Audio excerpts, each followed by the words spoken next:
तो क्या राष्ट्रीय लोकदल में अनुसूचित जाति के नेताओं के साथ भेदभाव हो रहा है?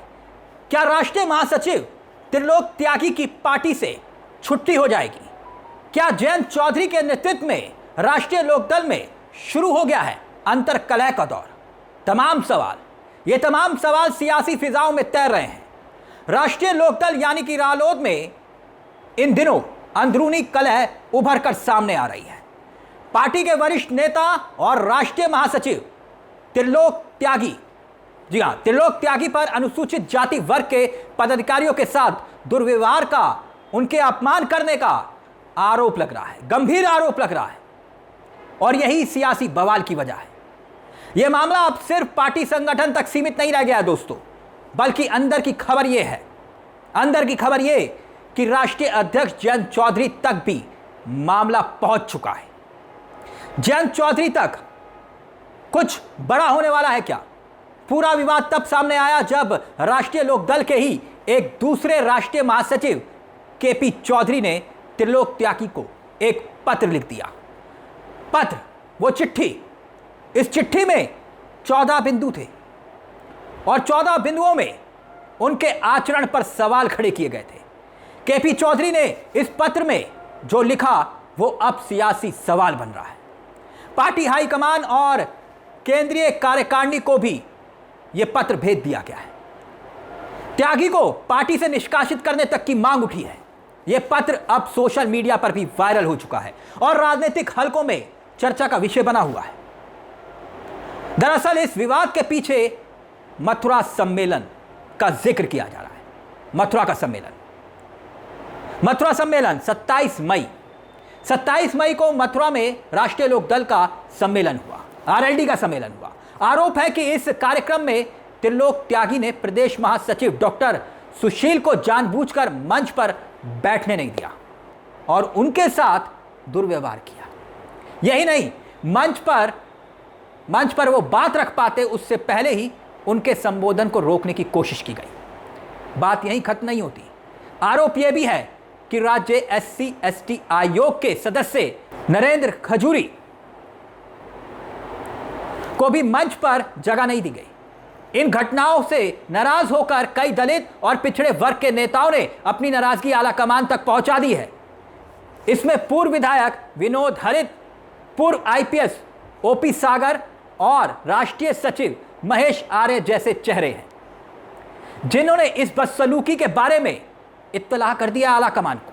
अब खबर यह है कि पार्टी के अंदर निष्कासन की मांग उठ रही है, क्योंकि केपी चौधरी के भेजे गए इस पत्र में साफ कहा गया है कि पार्टी में कुछ ना कुछ गड़बड़ तो जरूर चल रही है, क्योंकि बात जातिगत भेदभाव की है। और अब हो सकता है कि त्रिलोक त्यागी पर, उन जैसे नेताओं पर आला कमान कोई एक्शन ले ले। वैसे तो त्यागी से 7 दिनों के भीतर स्पष्टीकरण मांगा गया है, यानी जवाब मांगा गया है कि आप बताइए कि आपने ऐसा व्यवहार क्यों किया, और अगर जवाब संतोषजनक नहीं आता तो अनुशासनात्मक कार्रवाई तय मानी जा रही है। वहीं चौधरी ने भी अपनी बात को रखा है। उन्होंने क्या कहा है अब वो भी सुन लीजिए। उन्होंने कहा कि इस तरह के बर्ताव से पार्टी की छवि को नुकसान पहुंच रहा है। अगर समय रहते कार्रवाई नहीं हुई तो पार्टी में आंतरिक विभाजन और गहरा सकता है। आंतरिक विभाजन, आप समझ रहे इस बयान का मतलब? मगर सवाल तो यह भी है कि क्या सच में अपमान हुआ था जिसका जिक्र किया जा रहा है, या फिर जानबूझ के ये मामले को उठाया जा रहा है? इस पूरे विवाद के बीच नरेंद्र ने एक और सदा हुआ बयान दे दिया। उन्होंने कहा कि मैं सम्मेलन में देर से पहुंचा और जो जगह मिली वहीं पर ही बैठ गया। मुझे व्यक्तिगत तौर पर कोई अपमान महसूस नहीं हुआ, लेकिन यह पार्टी का अंदरूनी मामला है और इसे सार्वजनिक करना ठीक नहीं है।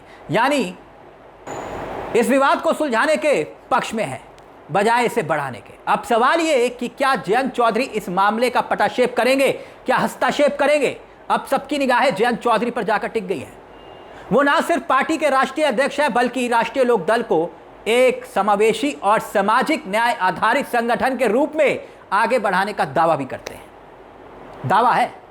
ऐसे में पार्टी में अनुसूचित जाति वर्ग के नेताओं के साथ अगर भेदभाव हो रहा है, अगर आरोप लग रहे हैं, तो उनकी छवि को भी सीधे तौर पर यह प्रभावित करता है, जयंत चौधरी की छवि को। अब राजनीतिक जानकारों का अलग अलग तर्क है, अलग अलग मायने हैं। उनका मानना यह है कि भाई अगर जयंत चौधरी ने समय रहते कोई ठोस कदम नहीं उठाया तो यह मामला पार्टी के लिए आने वाले विधानसभा चुनाव में भारी पड़ सकता है, खासकर तब जब राष्ट्रीय लोकदल दलित, पिछड़े और किसान वर्ग को अपना मुख्य वोट बैंक मानती है। वो ये मानती है कि भाई ये पिछड़े, किसान, दलित ये हमारा वोट बैंक है, हम इनके लिए काम करते हैं। मगर सवाल तो ये तब बनता है ना कि क्या सिर्फ ये व्यक्तिगत रंजिश तो नहीं है, ये भी एक सवाल है, क्योंकि कुछ लोगों का मानना है कि यह मामला सिर्फ जातिगत भेदभाव तक सीमित नहीं है, बल्कि इसमें संगठनात्मक शक्ति संघर्ष भी शामिल है, आपस का संघर्ष। तो लोग त्यागी लंबे समय से राष्ट्रीय लोकदल संगठन में प्रभावशाली भूमिका निभा रहे हैं, इसमें कोई दो राय नहीं, और कई बार वो विवादों में रहे, इसमें भी कोई दो राय नहीं। वहीं केपी चौधरी भी पार्टी के एक मजबूत दलित नेता माने जाते हैं, केपी चौधरी। ऐसे में यह टकराव कहीं ना कहीं संगठन के वर्चस्व की लड़ाई के तौर पर भी देखा जा रहा है कि आपसी लड़ाई है, संगठन की लड़ाई है। फिलहाल राष्ट्रीय लोकदल में चल रहा यह विवाद पार्टी की राजनीतिक फजीहत करवाता है या पार्टी के लिए राजनीतिक और नैतिक संकट बन जाता है, या फिर जयंत चौधरी शानदार अंदाज से इस पूरे विवाद को खत्म करते हैं। अगर पार्टी नेतृत्व ने इस मामले को गंभीरता से नहीं लिया और समय रहते समाधान नहीं निकाला तो ये बात साफ है कि विवाद और लंबा खिंचेगा, राष्ट्रीय लोकदल की साख को गहरा नुकसान पहुंच सकता है। अब देखना यह होगा कि जयंत चौधरी इस विवाद में न्याय और संतुलित रास्ता निकालते क्या है, या पार्टी को एक और आंतरिक टूट का सामना करना पड़ सकता है। दोस्तों, इस खबर को लेकर आपकी क्या राय है हमें कमेंट बॉक्स में ज़रूर बताइएगा। अगर हो सके तो इस चैनल को सब्सक्राइब ज़रूर करिएगा, क्योंकि ये मंच आपका मंच है और यहाँ हम सिर्फ खबर नहीं बताते बल्कि खबर के पीछे की खबर बताते हैं। मुझे तिलक चावला को दीजिए इजाज़त। नमस्कार, जय हिंद, जय भारत।